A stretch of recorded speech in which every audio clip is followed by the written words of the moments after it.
請各位記得俾 like、share 同埋訂閱，係免費㗎，只要撳埋個鐘仔，有新片嘅時候就會第一時間收到通知。串流平台 Netflix 早排熱播嘅迷你影集《混沌少年時》喺第77屆艾美獎中橫掃多個獎項，其中最犀利嘅梗係攞最佳男配角嘅 Owen Cooper， 佢唔止攞獎，仲創下最年輕男配角得主嘅紀錄添。不過今日想講嘅唔係呢套劇集，而係有啲相似嘅真實個案——猶他州槍擊事件。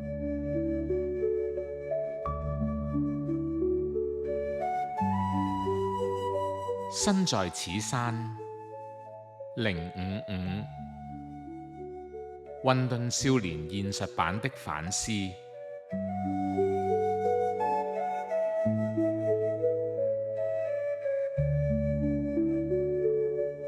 美國名嘴保守派意見領袖 Charlie Kirk 喺猶他州猶他谷大學發言嗰陣遭到槍擊而身亡。目前已知嘅係疑兇叫做 Tyler Robinson， 只有22歲，比起混沌少年時嘅主角 Tyler 年紀稍為大一啲。不過而家啲人成熟得比較慢，22歲都仲係好後生。最相似嘅係佢哋兩個喺父母心目中都係讀書讀得唔錯嘅乖仔。由 Tyler 曾經入讀猶他州立大學 Utah State University 就可以見到。不過佢只係讀咗一個學期就停咗，轉咗去讀實用科目電氣學徒課程。呢樣嘢冇乜人講，但係我覺得問題有可能出喺呢度。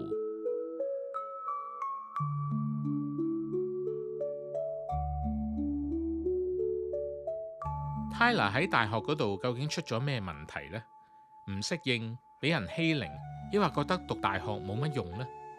其實由小學到中學，再由中學到大學，對青少年嚟講都係好大轉變。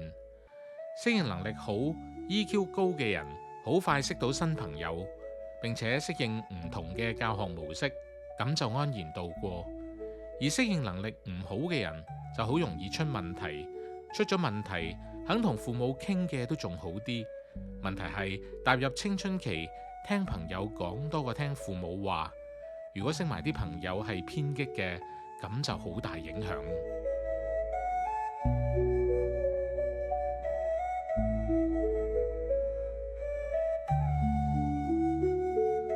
更加大問題嘅係，而家網絡世界對青少年影響好大。網絡上嘅語言暴力係成年人唔明嘅，好似混沌少年時嘅警探查案，個仔話俾佢聽，你根本唔明白佢哋個世界。一個 emoji 表情符號，一句評語都可以令一個少年人崩潰，而成年人仲懵然不知。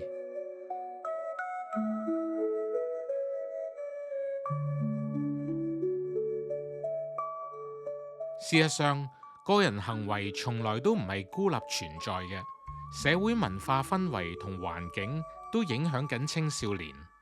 所以當好多人仲喺網絡上拗緊係左翼嘅錯，抑或右翼嘅錯，其實可能更加需要嘅係停落嚟諗下，有咩可以幫翻啲青少年面對價值混亂嘅世代，點樣去判斷對錯，點樣去行前面嘅路。